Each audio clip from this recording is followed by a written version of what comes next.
عبادت کی لذت سے محروم کون؟ ویڈیو شروع کرنے سے پہلے اگر آپ ہمارے چینل پر نئے ہیں تو ہمارے چینل کو سبسکرائب کیجئے اور ہماری لیٹسٹ ویڈیو کے لیے بیل آئیکن پریس کیجئے۔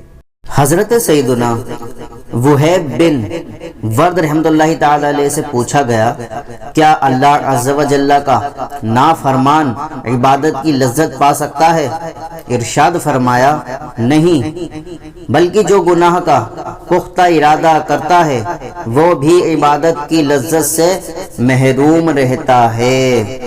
سلف صالحین رحمہم اللہ المبین فرمایا کرتے تھے کہ گناہ کفر کے قاصد ہیں۔ حاصل کلام یہ ہے کہ اللہ عز و جل کی نظر رحمت سے محروم ہونے اور اس کے ناراض ہونے کی علامت یہ ہے کہ بندہ گناہوں میں مبتلا ہو جاتا ہے۔ گناہوں پر اصرار کرنے والا اللہ عز و جل کی ناراضی مول لیتا ہے، وہ شیطان کا یار ہوتا ہے اور اہل ایمان اس سے بیزار ہوتے ہیں۔ اے میرے بھائی، اللہ عز و جل کی نافرمانی کر کے اس کی ناراضی اور اس کے عذاب کا حقدار نہ بن۔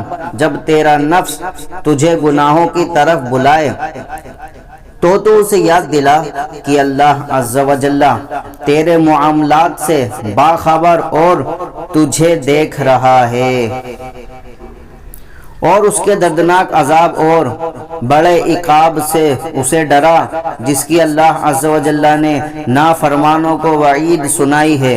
اور اگر عذاب و عقاب نہ بھی ہوں تو کیا یہ کم ہے کہ بندہ گناہوں کی وجہ سے سابقین کو ملنے والے بلند مراتب اور نیکوں کو عطا کیے جانے والے ثواب سے محروم رہتا ہے؟